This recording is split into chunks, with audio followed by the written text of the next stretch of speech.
दोस्तों, मैं डॉक्टर मुकेश कुमार। आज हम स्कूल्स ऑफ क्रिमिनोलॉजी अर्थात अपराध शास्त्र की शाखाओं पर चर्चा करेंगे। देश काल परिस्थितियों के आधार पर समय समय पर अपराध शास्त्र की अनेक विचारधाराएं रही हैं। सदरलैंड के अनुसार अपराध शास्त्र के संप्रदाय से अभिप्राय है अपराध के कारणों और उनके विचारों के संबंध में एक विचारधारा के समर्थकों का समूह।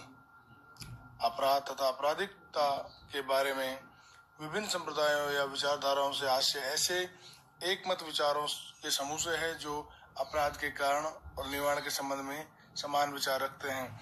अर्थात विचारधारा क्या है? एक समय काल परिस्थिति में कुछ लोगों ने ये माना कि अपराध के कारण ये हो सकते हैं या इनका निवारण इस तरीके से हो सकता है, वो पर्टिकुलर एक विचारधारा बन गई है। अध्ययन की दृष्टि से हम माने कि 7 प्रकार की विचारधाराएं हैं जिनको बारी बारी से हम चर्चा करेंगे, जिनके विषय पर। पहली है पूर्व शास्त्रीय विचारधारा। प्री क्लासिक स्कूल्स जो हैं उसके जनक माने जाते हैं एक्विनास जो हैं, उनको पूर्व शास्त्रीय विचारधारा का जनक माना जाता है। हॉब्स, लॉक, ऑगस्टिन कॉमेट आदि इस विचारधारा के प्रमुख समर्थक रहे हैं। पूर्व शास्त्रीय विचारधारा अपराध शास्त्र की सर्वाधिक पुरानी विचारधारा है। यह विचारधारा 17वीं एवं 18वीं सदी के मध्य की है। इस विचारधारा के विचारकों का मानना है कि अपराधों के बारे में धारणा की गई है इनके द्वारा कि व्यक्ति अज्ञात बाध्य शक्ति, पैशाचिक शक्ति के प्रभाव में आकर अपराध करता है। अपराध का मुख्य कारण पैशाचिक शक्ति है। इनका मानना है कि कोई भी व्यक्ति जो अपराध करता है उस व्यक्ति पर कोई बाहरी शक्ति काम कर रही है, कोई बुरी शक्ति काम कर रही है, इसलिए वो अपराध कारित करता है। वो अपनी मन इच्छा से कोई अपराध कारित नहीं करता है। यहाँ इस तरह के अपराधों से मुक्ति पाने के लिए हवन, मंत्र, अग्नि परीक्षा आदि का सहारा लिया गया। इसके अंत में एक सिद्धांत प्रतिपादित हुआ, स्वतंत्र इच्छा का सिद्धांत। इसके जो पूर्व शास्त्रीय विचारधारा का है, इसके अंत में जाके इसका उद्भव हुआ। सेकंड है शास्त्रीय विचारधारा यानी कि क्लासिक स्कूल। इस विचारधारा की मुख्य धारणा है कि व्यक्ति की स्वतंत्र इच्छा। इसके अनुसार व्यक्ति जो कुछ करता है वह उसकी स्वतंत्र इच्छा से करता है। प्रत्येक कार्य में वह अपना हित, अहित, भला, बुरा, दुख, सुख सोचता है।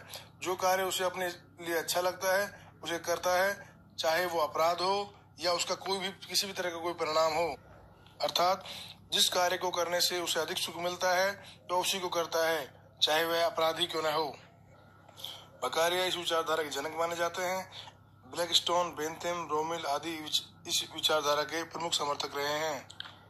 किंतु इस विचारधारा के अनुसार बताया गया है जैसे कि सुख प्राप्ति ही व्यक्ति को अपराध के लिए प्रेरित करती है या सुख प्राप्ति का कारण ही अपराध है, ऐसा नहीं है। अपराध का कारण केवल सुख प्राप्ति की इच्छा नहीं हो सकती। कई बार व्यक्ति दुखी होकर या निराश होकर भी अपराध कारित करता है।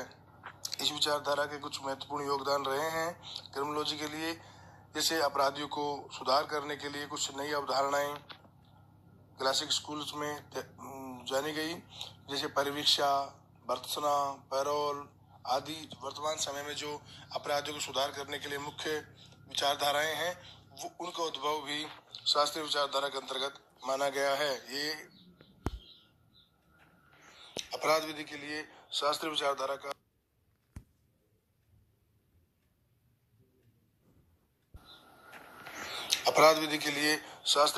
का मुख्य योगदान रहा है। नेक्स्ट है नव शास्त्रीय विचारधारा, न्यू क्लासिक स्कूल। रोसी, गेराल्डी, जोली इस विचारधारा के प्रमुख समर्थक रहे हैं। इनका मेन जो मोटिव है उसमें बताया है कि समान अपराध के लिए समान दंड न्याय संगत नहीं है।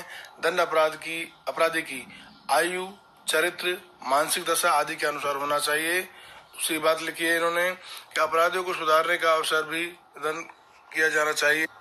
इस विचारधारा के अनुसार प्रथम बार अपराध कारित करने वाले व्यक्ति तथा आदतन अपराधी के दंड की मात्रा में भी अंतर होना आवश्यक है। अपराधी को सुधारने का अवसर प्रदान किया जाए।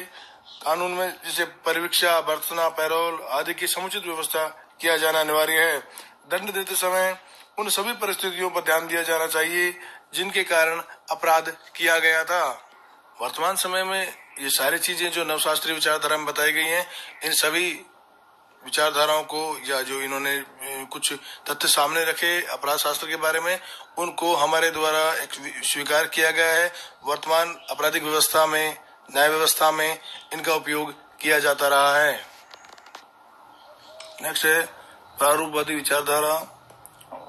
इस विचारधारा के समर्थकों का मानना है कि अपराध का मूल कारण मानव शास्त्रीय रूपाकृति है और आपराधिकता तथा मानव मस्तिष्क की बनावट या उसकी प्रक्रिया का सीधा संबंध होता है। इनका मानना है कि अपराधियों का कारण अपराधी की शारीरिक बनावट व मानसिक दशा अन्य व्यक्तियों से कुछ भिन्न होती है। इस विचारधारा के प्रमुख समर्थक लम्ब्रोसो, एनरिक फेरी आदि हैं। इन्होंने ये माना है कि अपराध के 3 प्रकार हैं: जन्मजातीय अपराधी, मनोविकृत अपराधी और क्रिमिनलाइज्ड।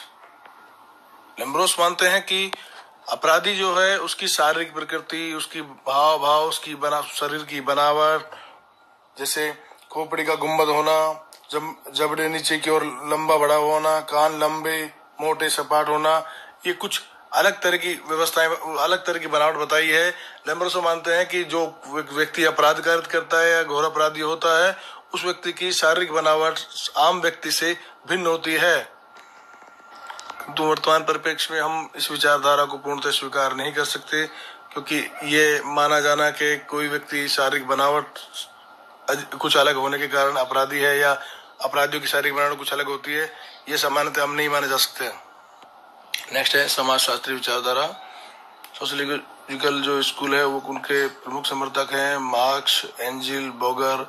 इस विचारधारा के अनुसार अपराध का कारण निर्धनता और आर्थिक विषमता है।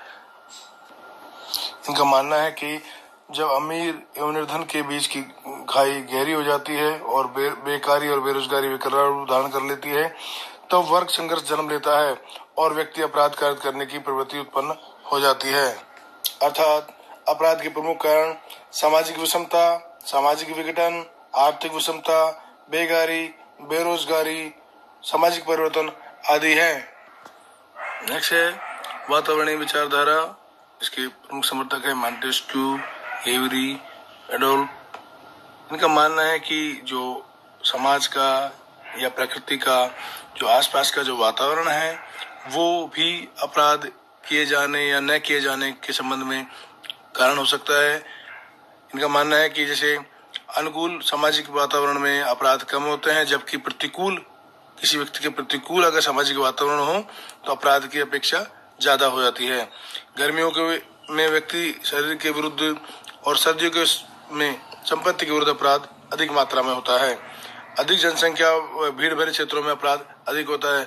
अर्थात वातावरणीय विचारधारा के समर्थकों का मानना है कि अपराध कार्य कम कारित हो, ज्यादा कारित हो, संपत्ति संबंधित हो या शरीर से संबंधित अपराध हो, इनमें वातावरण, सामाजिक वातावरण, भौगोलिक वातावरण, ये सभी तत्व विद्यमान हैं। इन सभी तत्वों का ये कारण है कि जो अपराध है जो में ज्यादा वृद्धि होगी या कमी होगी। नेक्स्ट है विविध कारक विचारधारा। यह विचारधारा वर्तमान में सर्वाधिक प्रचलित है, क्योंकि सामान्य सी बात है कि अपराध के लिए कोई विशेष कारण के अपराध कारित इसलिए किया जाता है या इसलिए अपराधों की संख्या बढ़ती है, इसका कोई एक निश्चित वैज्ञानिक सिद्धांत नहीं हो सकता, क्योंकि अलग अलग जगह अलग अलग अपराधों के लिए अलग अलग कारण हो सकते हैं। कहीं निर्धनता कारण हो सकती है, कहीं बेरोजगारी कारण हो सकती है, कहीं मानसिक विकृतता कारण हो सकती है, कहीं कुछ और व्यवस्थाएं भी कायम हो सकती हैं। पर्टिकुलर किसी एक कारण को हम ये नहीं कहा जा सकता कि इस कारण से अपराध कारित किया जाता है या इन आधारों से, इन तरीकों से अपराधी में सुधार किया जा सकता है।